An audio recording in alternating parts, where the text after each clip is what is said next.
নমস্কার।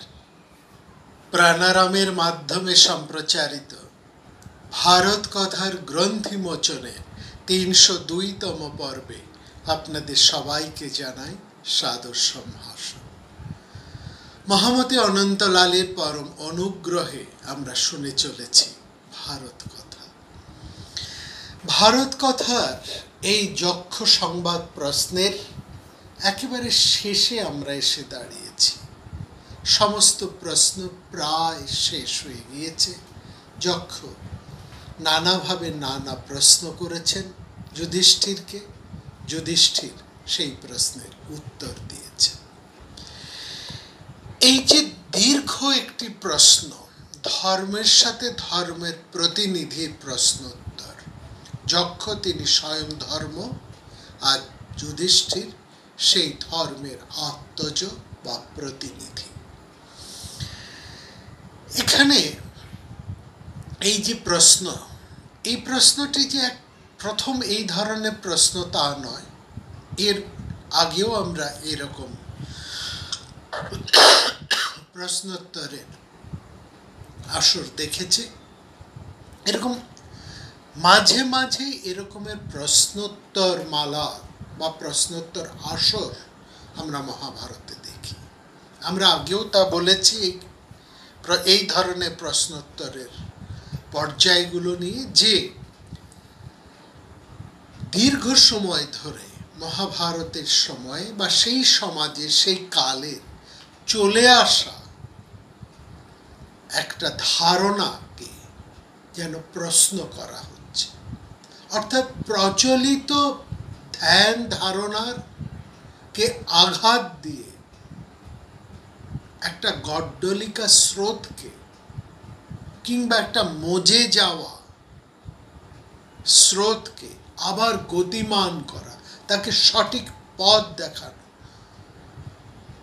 একটা চলে আসা ধারণাকে বদলে দেওয়া, একটা ভীষণ আঘাতের মতন করে তার সঠিক পথরেখা, সঠিক উত্তরটি তুলে দেওয়াই হচ্ছে এই প্রশ্নোত্তরের সবচেয়ে বড় লক্ষ্য বা উদ্দেশ্য। যেমন সর্পরূপী নহুষের সাথে যুধিষ্ঠিরের যে প্রশ্ন উত্তর হয়েছিল, সেখানে আমরা সেই সময়ের সামাজিক যে পরিবেশ, সেই যে সামাজিক যে বাতাবরণ, সেই সময়ের যে বর্ণ বিভাগ, তার বিরুদ্ধে দাঁড়িয়ে যুধিষ্ঠিরকে উত্তর দিতে দেখেছি। কে ব্রাহ্মণ, এই ভয়ঙ্কর প্রশ্নের এক সম্পূর্ণ আধুনিক উত্তর দিয়েছিলেন যুধিষ্ঠির। কতটা সুদূর প্রসারী দৃষ্টি তার ভাবনা কতটা হৃদয়ের অন্তঃস্থল থেকে উঠে আসা। সেই মানুষটিকে আবার আমরা দেখলাম প্রচলিত ধ্যান ধারণাকে ভেঙে নতুন পথ, নতুন দৃষ্টি, নতুন ভাবনা মহাভারতীয় সমাজের মধ্যে তিনি প্রতিষ্ঠা করছেন। এই বিরাট পুরুষটি এখানে এই দীর্ঘ বনপর্বের একটা সার্থকতা আমরা খুঁজে পাই।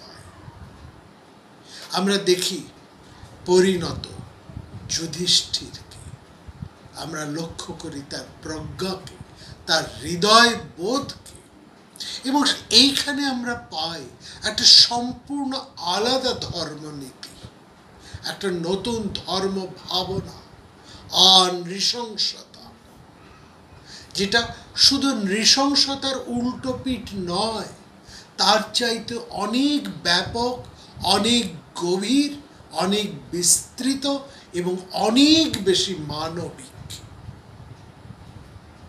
এই ভাবনার প্রতিষ্ঠা আমরা এখানে দেখছি এই বনপর্বের শেষে যক্ষ যুধিষ্ঠির সংবাদ। এইখানে যে এই প্রশ্ন, সমাজের মধ্যে যে কত ধরনের বিষমতা কত বিচিত্র আকারে তৈরি হয় সেটা তো আমাদের নজরে সবসময় পড়ে না, অনুভব করা তো অনেক দূরের কথা।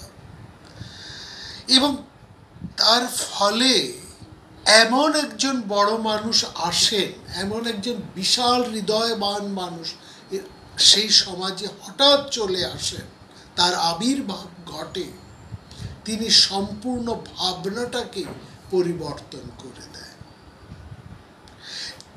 কোনগুলো চরম নৃশংসতা, দণ্ড পারস্য আর বাক পারস্য বলে দুটো শব্দ আমরা শুনেছি, দুটোই আমাদের ক্রোধজ দোষের কারণ। পরশ শব্দটার অর্থ হচ্ছে কঠিন বা কর্কশ, কাঠিন্য, এবং তার থেকে পাচ্ছি আমরা পারস্য। দণ্ড পারস্য মানে যে ভীষণ কঠিনভাবে আরেকজনকে দণ্ড দান করছে, আঘাত করছে, বধ করছে, বন্ধন করছে, শাসনের নামে তাকে নিগ্রহ করছে। এই মেরে এর থেকেও বড় কর্কশতা, এর থেকেও বেশি নৃশংসতা হচ্ছে বাক্যের কর্কশতা। মহাভারতের উদ্যোগ পর্বে আমরা সেই কথা আলোচনা করেছি। ধৃতরাষ্ট্র যখন পাণ্ডবদেরকে ভয় পাচ্ছেন, তখন বিদুর ধৃতরাষ্ট্রকে মনে করে বলছেন যে বাক্যকে সংযত রাখতে পারাটাই হচ্ছে সবচাইতে কঠিন। আপনার ছেলেরা পাণ্ডবদের সঙ্গে যে কঠিন ব্যবহার করেছে, যে খারাপ ব্যবহার করেছে, যে অন্যায় ব্যবহার করেছে, যে অধর্ম আচরণ করেছে, তার চাইতে অনেক বেশি তাদেরকে আঘাত দিয়েছে তাদের বাক্য পরশতা, তাদের বিদ্রোহ, তাদের কথা। এই কঠিন কথা এতটাই কর্কশ যা তার ক্ষত কোনো প্রলেপে মুছে যায় না। নৃশংসতা তো আরো কত রকম ভাবে আসে, এই ভাবনাটা তো আমরা বুঝতেই পারতাম না এই যুধিষ্ঠিরের যদি আমাদেরকে এইরকম ভাবে না দেখিয়ে দিতে।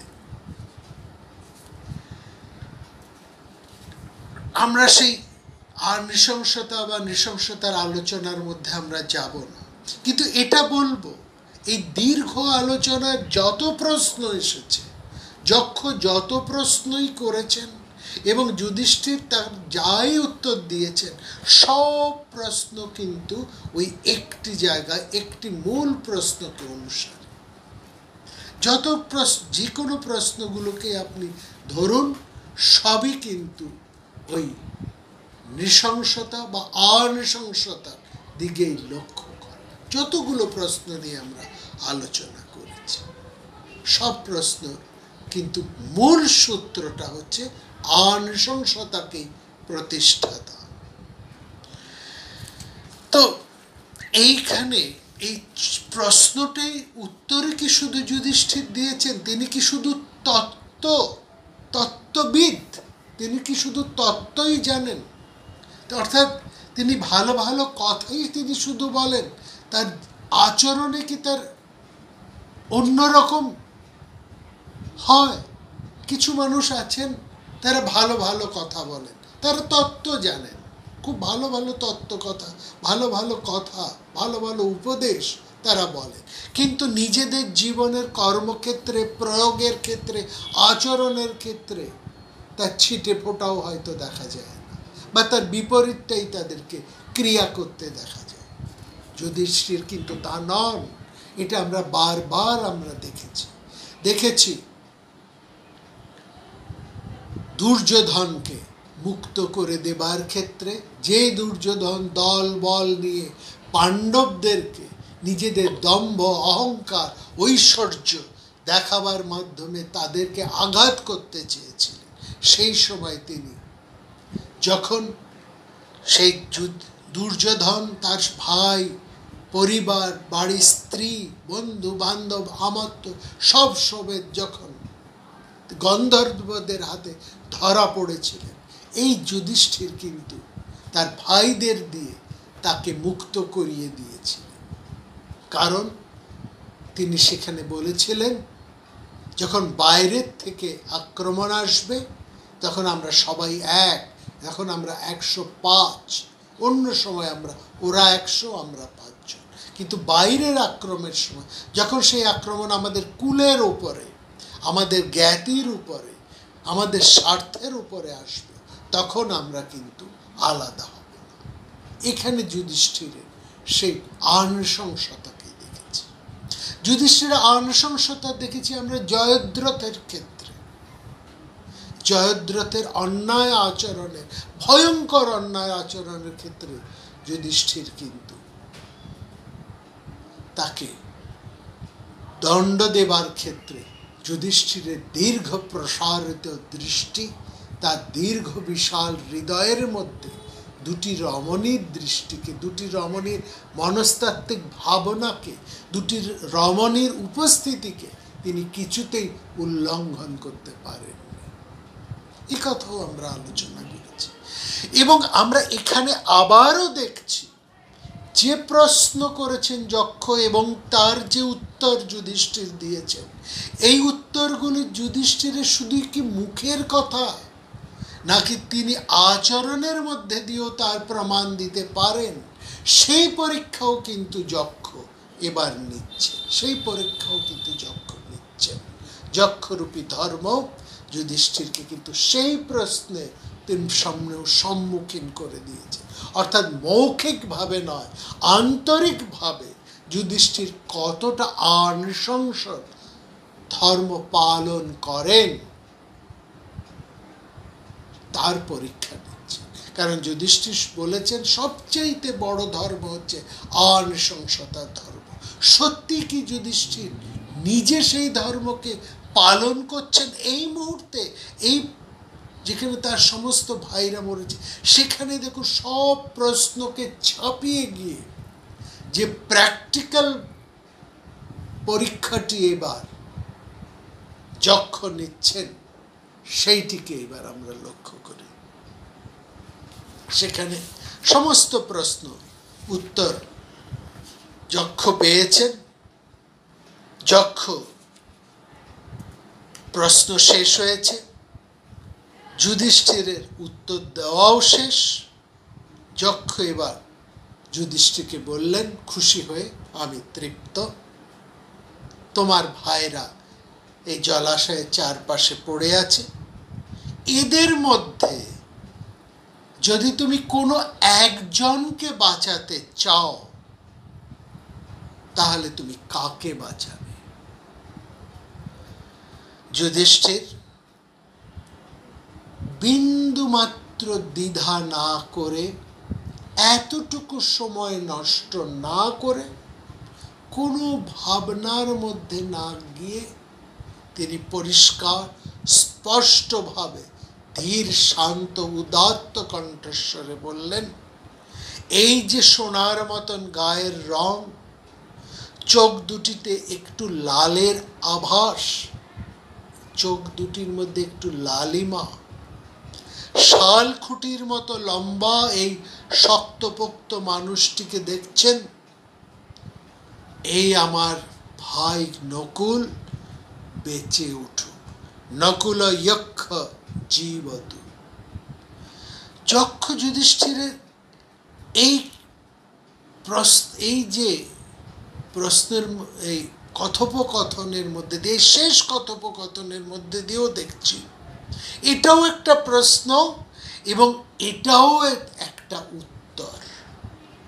অর্থাৎ যুধিষ্ঠির এতক্ষণ যে সমস্ত ভীষণ দার্শনিকতায় পরিপূর্ণ জ্ঞান ও সমৃদ্ধ মৌখিক উত্তরগুলো দিয়েছেন, তিনি আচরণেও কিন্তু তাই সর্বার্থে পালন করেন। যুধিষ্ঠির এখানে পরীক্ষককেই কিন্তু বিপন্নতার মধ্যে ফেলে দিয়েছে। দ্বিতীয়বার পরীক্ষক নিজে বিভ্রান্ত হয়ে যাচ্ছেন যুধিষ্ঠিরের উত্তর শুনে। অর্থাৎ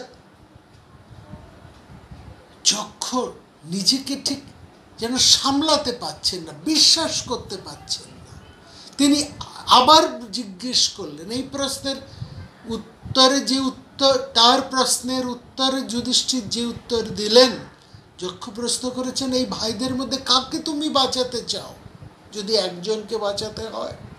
এবং সেখানে যুধিষ্ঠির নকুলের নাম করা মাত্র যেন পরীক্ষক রূপী যক্ষ, ধর্মরাজ যক্ষ নিজেই আশ্চর্য হয়ে গিয়ে বললেন, কি বলছে যুধিষ্ঠির? তিনি বলছেন, যুধিষ্ঠির, তোমার অতি প্রিয় এক ভাই ভীম আছে, অর্জুন আছে, এবং তোমাদের সামনে ভীষণ একটা যুদ্ধ বিগ্রহের মতন বিপন্নতা আসছে, ভয়ানক যুদ্ধের মধ্যে দিয়ে তোমাদের যেতে হবে। সেখানে এই দুই ভাইয়ের যে কোনো একজন তোমাদের কাছে পরম আশ্রয়ের মতন হতে পারে। তুমি তাদেরকে ছেড়ে দিয়ে এই দুইজন ভীষণ পরাক্রমী বীর ভাইদেরকে ছেড়ে দিয়ে তুমি সামান্য নকুলকে বাঁচাতে কেন চাইছো? সে তো তোমার বৈমাত্রেয় ভাই, তুমি তাকে কেন বাঁচাতে চাইছো? সকস্মান্ন কুলং রাজন সাপাত্নং জীবম ইচ্ছসি, সে তোমার বৈমাত্রেয় ভাই, তাকে কেন তুমি বাঁচাতে চাইছো? আমরা যেন দেখছি স্বয়ং মহাকবি যুধিষ্ঠিরের মধ্যে এক জ্যোতিষ্মতী মহাবিদ্যা মহাশক্তির আবির্ভাব দেখছি। যুধিষ্ঠির শান্ত ধীর অকম্পিত ভাবে বলছেন, ধর্ম, এটাই যা ধর্ম, যা সবচাইতে বেশি শুভকারী, তাই ধর্ম যা সবচাইতে বেশি শুভকারী।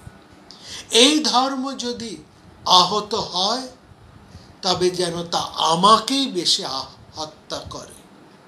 ধর্মকে হত্যা করলে ধর্মই হত্যা করে, আর যদি ধর্মকে রক্ষা করা যায় তবে সেই ধর্মই সবাইকে রক্ষা করে। এটি হচ্ছে ধর্মের সবচাইতে গূঢ় কথা। ধর্ম যদি আহত হয়, ধর্মকে যদি আমরা হত্যা করি, তবে সেই ধর্ম আমাকেও হত্যা করবে, সবাইকে শেষ করে দেবে। এখানে ধর্ম অর্থে শৃঙ্খলা, ধর্ম অর্থে এখানে মানবিকতা, ধর্ম অর্থে এখানে জীবন বোধ, ধর্ম অর্থে এখানে নৈতিকতা। এই ধর্ম কোনো ফুল, বেলপাতা, ধূপ ধুনো, সাম্প্রদায়িক কোনো আচার আচরণ, জাতপাতের ধর্ম নয়। এই ধর্ম হচ্ছে সামগ্রিক এক মঙ্গল ভাবনার সার্বিক হিতৈষণার ধর্ম। একে রক্ষা করার অর্থ সামগ্রিক এক হিতবাদকে রক্ষা করা, এক সার্বিক হিতকল্পকে রক্ষা করা। সেই জন্য এই ধর্মকে রক্ষা করতে গিয়ে আমি মাদ্রেয় নকুলকেই বাঁচাতে চেয়েছি, আমি ধর্ম ত্যাগ করতে পারব না।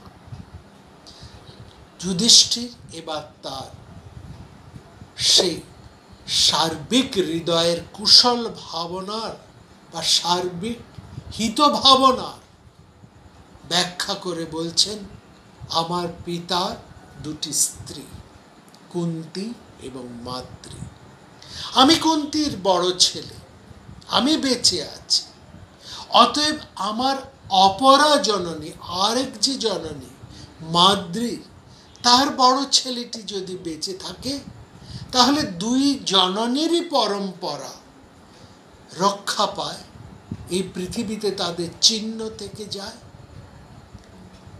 আমার মাতৃজননীও সপুত্রা হয়ে থাকে যদি নকুল বেঁচে থাকে, আমার দুই জননী পুত্রবতী থাকুন, এটি শুধু আমার চাওয়া। আমার দুই জননীরই ক্ষমতা থাকুক, এটাই আমার ধর্ম।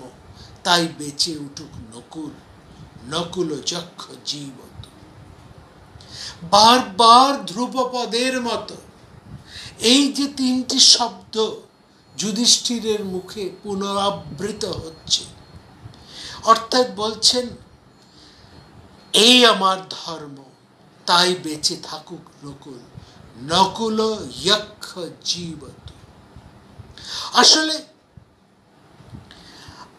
যুধিষ্ঠির বলছেন আমার আধ্যাত্মিকতা, আমার পরমার্থ, এই সবচেয়েও বড় হচ্ছে আমার আনৃশংসতা।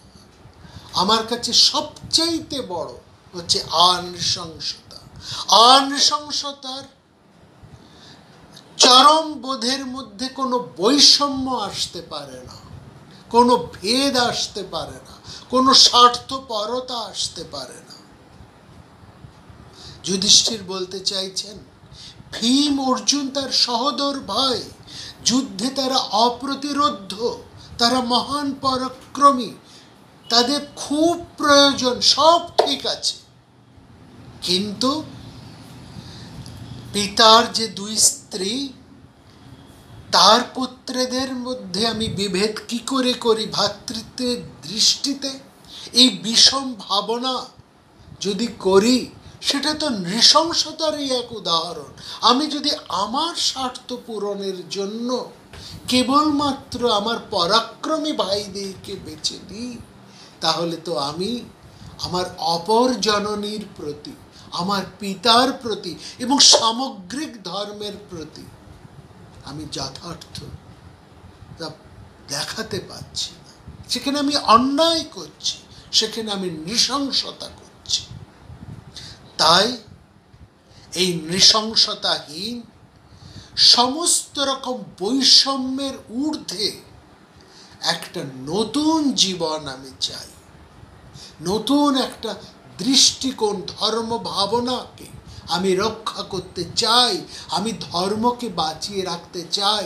সেই ধর্মই আমাকে রক্ষা করবে, যে বিশাল ধর্ম যার মধ্যে সামগ্রিক হিত ভাবনা রয়েছে, কোনো বৈষম্য যেখানে নেই। সেই ভাবনা থেকেই আমি বলছি নকুল বেঁচে উঠুক, নকুল যক্ষ জীবত। আমাকে সবাই তো ধর্মশীল বলেই জানে, সবাই তো আমাকে ধর্মপুত্র বলেই জানে। সেখানে এটা আমি কি করে করতে পারি? আমি যদি ভাবি যে নকুল যুদ্ধ করতে পারে না, তার চাইতে আমার বেশি প্রয়োজন ভীম বা অর্জুনের, তাহলে তো সেটা চরম নৃশংসতা হবে আমার পক্ষে। সেই জন্যেই আমি চাই নকুল বেঁচে উঠুক, নকুল যক্ষ জীবত। মানবিকতার এই যে উদার সংজ্ঞা, এই যে একটা মধুর সংজ্ঞা, এটা নিহিত আছে এক পরম উদারতার মধ্যে। এক পরম উদারতার মধ্যে মহাভারতের মহাকাব্যিক সুরটি বাঁধা রয়েছে, যেখানে ভীম অর্জুনের বীরত্বের প্রয়োজনটুকু সম্পূর্ণভাবে লঘু হয়ে যায় নকুলের পুনর্জীবনের মধুরতা, মাধুর্য। যক্ষ যুধিষ্ঠিরকে বললেন সমস্ত জীবনের চাওয়া এবং প্রয়োজনের থেকেও যখন অনৃশংসতার এই মাহাত্ম্য তুমি তোমার সমস্ত জীবন দিয়ে প্রমাণ করেছ, তুমি যখন সেই ধর্মকে, সেই পরম হিত ভাবনা, সামগ্রিক কল্যাণময়ী হিত ভাবনার ধর্মকেই যখন তুমি তোমার সমস্ত জীবন দিয়ে, সমস্ত হৃদয় দিয়ে, সমস্ত অনুভূতি দিয়ে, সমস্ত প্রাণ দিয়ে রক্ষা করেছ, তখন সেই ধর্মই তোমাকে সামগ্রিকভাবে রক্ষা করবে। তার ফলে তুমি শুধু কেবলমাত্র নকুল নয়, তুমি তোমার সমস্ত ভাইদেরকেই ফিরে পাবে। শুধু নকুল বেঁচে উঠবে তা নয়, তোমার সমস্ত ভাইরাই বেঁচে উঠবে এক্ষুনি। এবং যক্ষের এই কথার সঙ্গে সঙ্গেই আমরা দেখলাম ভীম, অর্জুন, নকুল, সহদেব সবাই উঠে যেন শোয়া থেকে যেন নড়ে চড়ে উঠে দাঁড়ালেন, যেন কিছুই হয়নি এতক্ষণ। এবার যুধিষ্ঠির শেষ প্রশ্ন করলেন। যুধিষ্ঠিরই এবার প্রশ্ন করলেন যক্ষকে। এতক্ষণ যক্ষ নানাভাবে, নানা মৌখিক এবং প্র্যাকটিক্যাল, থিওরিটিক্যাল এবং প্র্যাকটিক্যাল নানা রকম প্রশ্ন করে যুধিষ্ঠিরকে নানাভাবে বাজিয়ে দেখেছেন। এবার যুধিষ্ঠির প্রশ্ন করলেন যক্ষকে এবং অবশ্যই তিনি এবার যক্ষকে প্রশ্ন করতে পারেন। সেই অধিকারী হয়েছেন যুধিষ্ঠির। যুধিষ্ঠিরই সেই অধিকারী যিনি স্বয়ং ধর্মকেই উঠে ঘুরে দাঁড়িয়ে প্রশ্ন করতে পারেন। সেই অধিকার অর্জন করেছেন যুধিষ্ঠির। বলছেন, আপনি কে? এবার বলুন, আপনি কে? এই সরোবরের তীরে এক পায়ে দাঁড়িয়ে আছেন আপনি। আমার যে ভাইরা যুদ্ধে অজেয়, তাদের অক্ষম মৃতের মতো ফেলে রাখলেন আপনি। আর এবার যে সবাই একে একে বেঁচে উঠল, তাদের শরীরে লেশমাত্র কোনো অবসাদ নেই, কোনো দৈনতা নেই, কোনো ক্লান্তির ছায়া মাত্র নেই, কোনো ক্লেশ নেই। এ কি করে সম্ভব? আপনি কে? বলুন আমার কাছে আপনি কে? যক্ষ বললেন, আমি তোমার পিতা, আমি ধর্ম। অহংতে জনকস্তাৎ ধর্ম বীর সনাতন। যক্ষ আরো স্পষ্ট করে বললেন, আমার সাকার কোনো চেহারা নেই, আমার মূর্তি তৈরি করা যায় যশ দিয়ে। ভালো করে এই জায়গাগুলোকে একটু লক্ষ্য করুন আপনারা, এই মহাভারতের এই শব্দগুলোকে। এই ধর্মের চেহারা কেমন, ধর্মের রূপটি কেমন, এবার এখানে যক্ষ নিজেই, ধর্মরূপী যক্ষ নিজেই বলছেন, আমার সাকার কোনো চেহারা নেই, ধর্মের কোনো সাকার চেহারা হতে পারে না। যক্ষের মূর্তি অর্থাৎ ধর্মকে তৈরি করা যায়, ধর্মকে সৃষ্টি করা যায়, ধর্মকে ধারণ করা যায় যশের মাধ্যমে, সত্যের মাধ্যমে, ইন্দ্রিয় দমনের স্বভাবের মধ্যে দিয়ে, শীলের মাধ্যমে। সুচিতা, সরলতা, অমানিয়া, এইগুলি হচ্ছে ধর্মের চরিত্র, এই হচ্ছে ধর্মের রূপ, এই হচ্ছে ধর্মের চেহারা। ধর্ম বললেন, এই ভাবমূর্তি, এই সুচিতা, সরলতা, অমানীয়তা, যশ, সত্য, ইন্দ্রিয় দমন এবং সর্বোপরি আনৃশংসতা, এই সবই প্রতিষ্ঠিত রয়েছে যুধিষ্ঠিরের মধ্যে। এই ভাবমূর্তি যুধিষ্ঠিরের মধ্যে সমান জাগ্রত হয়ে আছে বলেই তিনি অতি প্রসন্ন। অর্থাৎ যুধিষ্ঠির সত্য সত্যই ধর্মপুত্র, তিনি ধর্মের প্রতিনিধি, তিনি ধর্মবীর। এবার যক্ষ বললেন, যুধিষ্ঠির, তোমার যা ইচ্ছে সেই বর তুমি আমার কাছে চাইতে পারো। এবার দেখুন, যখন স্বয়ং ধর্ম তাকে খুশি হয়ে বলছে, তুমি যা খুশি, যা খুশি বর তুমি আমার কাছে চাও, যত বর তুমি যাও, আমি তোমার উপর এতটাই প্রসন্ন। স্বয়ং ধর্ম উজাড় করে দিতে চাইছেন বর যুধিষ্ঠিরকে। সেখানে যুধিষ্ঠির কি চাইছেন লক্ষ্য করুন। এই সময় আমরা কি চাইতাম আর যুধিষ্ঠির কি চাইছেন? যুধিষ্ঠির প্রথমেই চাইলেন, সেই যে ব্রাহ্মণ যিনি আকুল হয়ে আমাদের কাছে ছুটে এসেছিলেন, তার অগ্নিহোত্রের অরণি এবং অরণি মন্থ যে হরিণ শিঙে জড়িয়ে নিয়ে পালিয়ে গেছে, তিনি যেন খুঁজে পান তার যাজ্ঞিক উপকরণ।